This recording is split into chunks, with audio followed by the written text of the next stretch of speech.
This is Operation B, the podcast about living with intention, building what feels true, and dropping the things that don't. A place where purpose meets practice. I'm Jamie Thurber, your host, and together we'll explore how to live with clarity, freedom, and alignment without burning out or losing yourself, because it's time to be who you're meant to be. Let's get into it.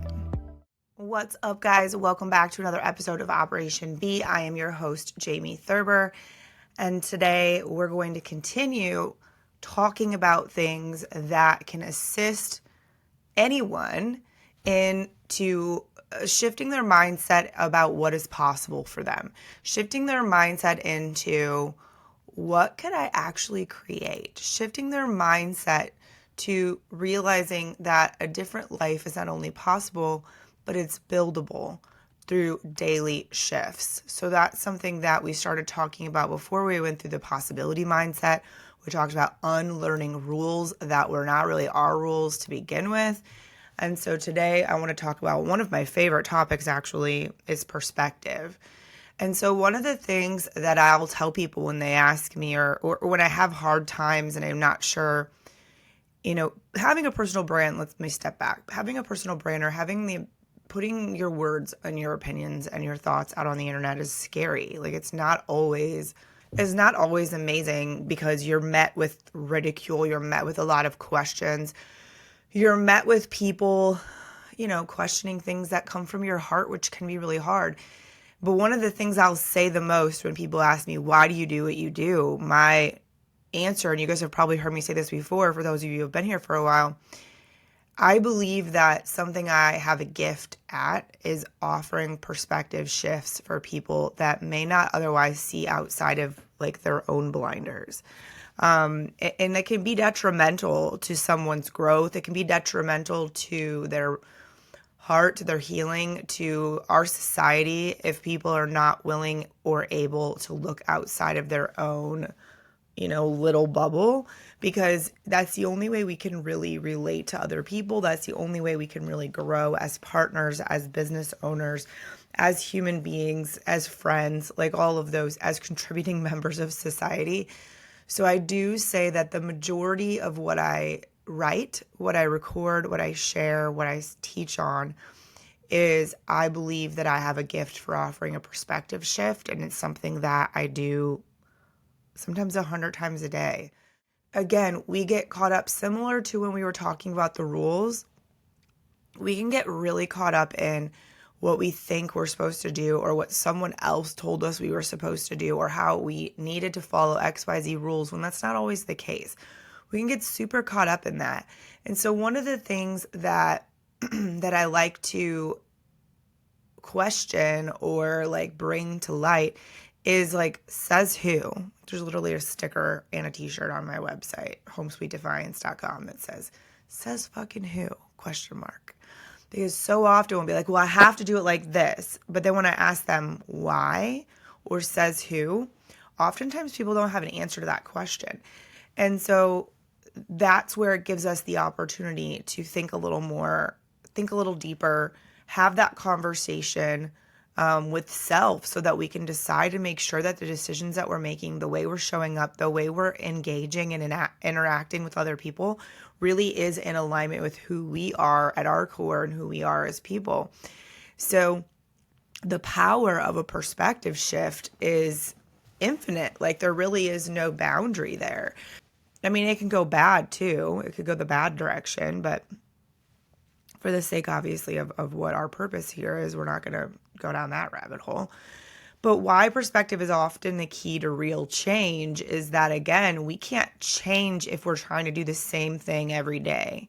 So if you're trying to create a more peaceful experience or a more successful experience or make more money or reach more people or be happier or whatever it is that you're trying to do differently, you're not going to get a different result if you continue to take the same action.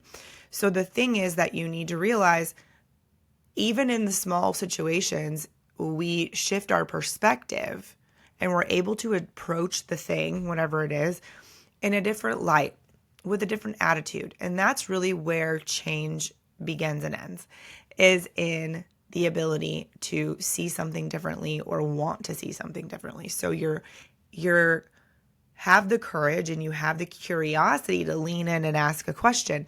That's really the deal there, is the curiosity piece. I remember my coaches and my therapist both tell me all the time, the key to getting past old things, old traumas, old scary issues, old whatever, is curiosity. Without curiosity, we don't grow and evolve. So what outside of the box actually looks like in daily life. So meaning perspective. It's just, again, it's like if you're approaching something and you're following in line. Did you guys ever play that game in high school? The Lemmings, like where there's these, I mean, it was one of the like first, it was like in the Oregon Trail days, but it was these little lemmings and they would all be in a line and it would be your job to build a bridge or to stop, like build a wall to redirect them, because they all just followed each other in line and then they would fall off the cliff and they would all die. You wouldn't believe how often I use that example when discussing society with people in detail. But what it looks like in daily life is making your own decisions. What it looks like in daily life is being aware of your surroundings, of being mindful and present enough to think about the reactions or the ripple effect of what may come from your choices, what may come from those small choices you're making inside of your own head. It doesn't even have to be choices that affect other people.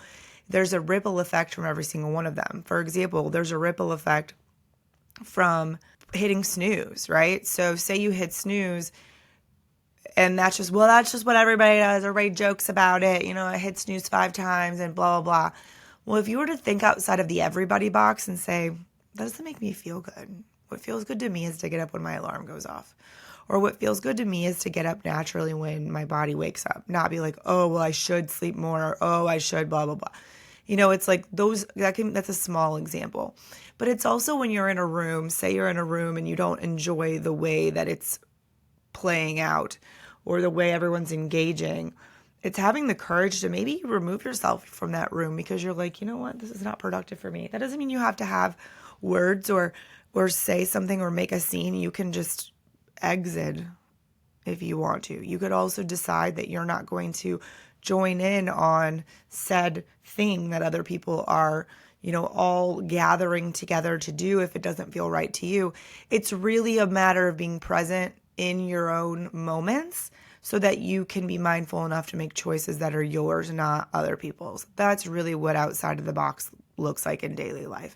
And all of those things stack up on top of each other to create something that you actually enjoy. And also sets you free a ton as far as pressure and obligation. So I highly recommend. It is nice. Real examples of this would be things like, I have a client who runs a salon, and in salon world, it's unheard of to do a lot of the things that she has done because, and I could list 1,000 reasons that people have as to why you shouldn't do XYZ thing that she's done. And I remember we had a conversation. She likes to tell this story where she was really scared about one of the changes that just felt really right. And it was like really her thinking outside the box, but really fit like her client book and the way she ran her business. And she was like, but what if it doesn't work? And I was like, we change it back. That's it. We change it back. It doesn't have to be some huge thing, right? It's like sometimes we can try something and if it doesn't work, we put it back. It's not the end of the freaking world, right?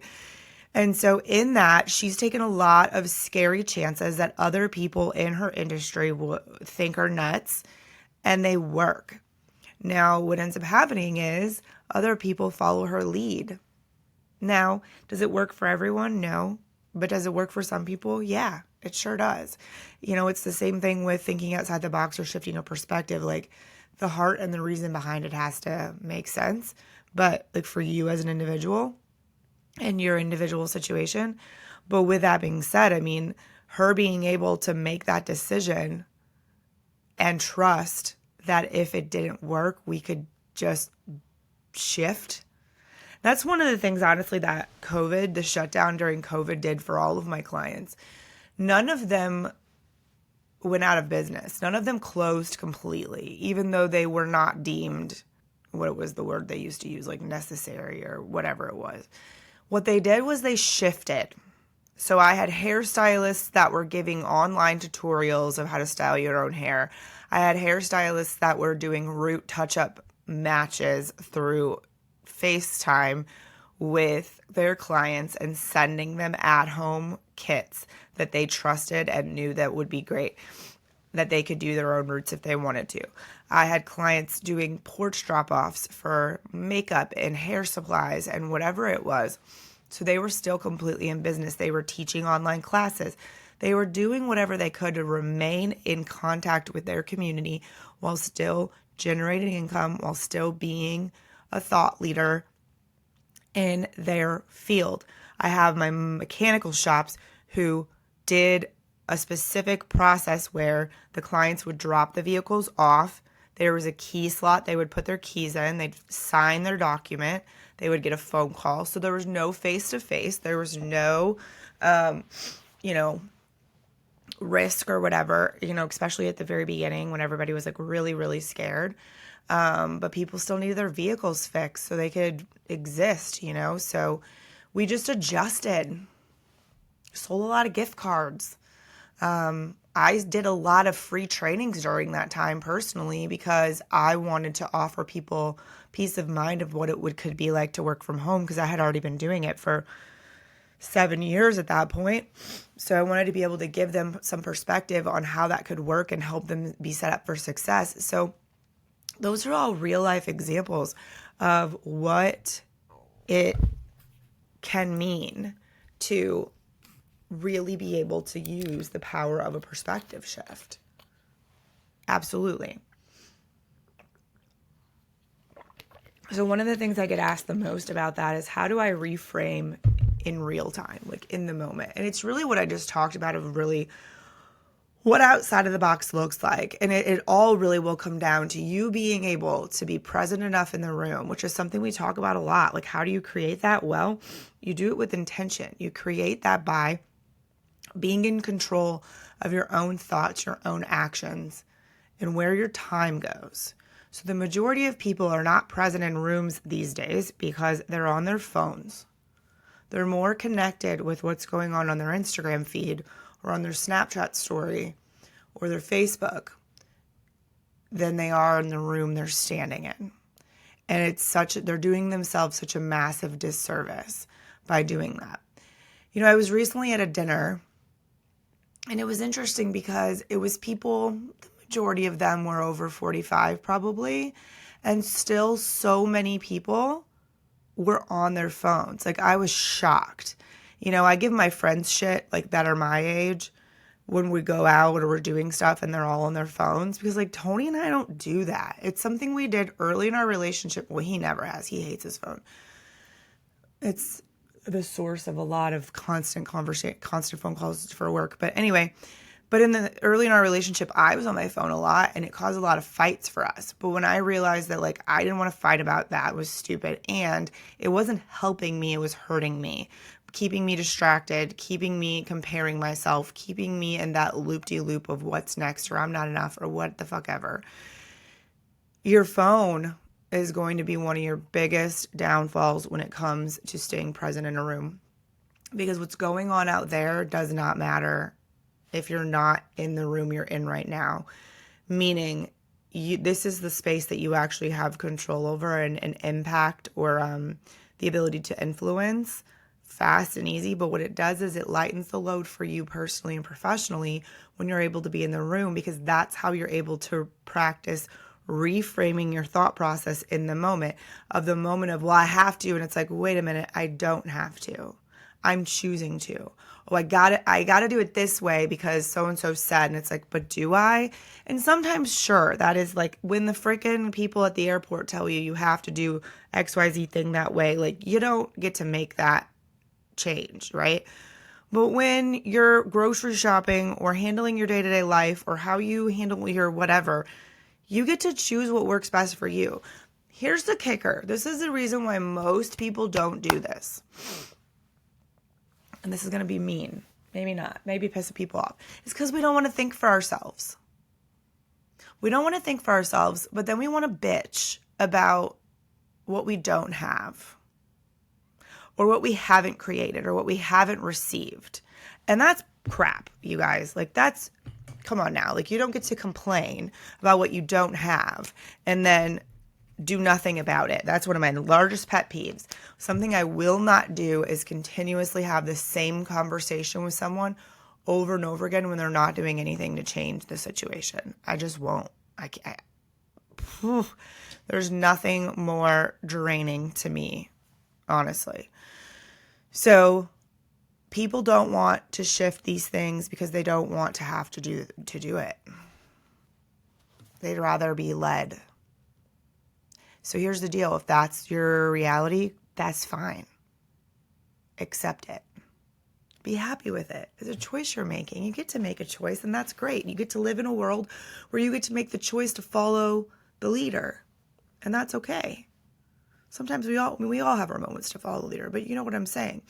So there's nothing wrong with that. But if you genuinely want to shift the way you're looking at life or feeling about life or handling life, you have to be willing to make your own decisions and then stand by them.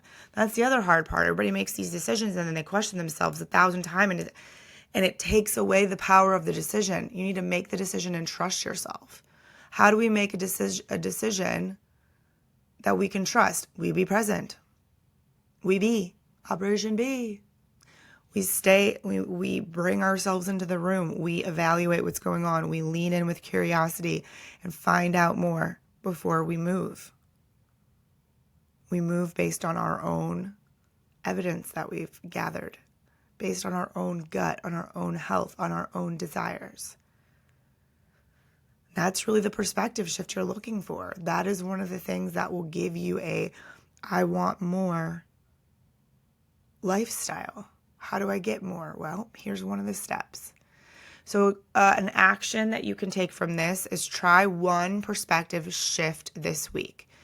And I would start looking for something that maybe doesn't feel great for you or feels really mundane or you don't love the way that it's flowing.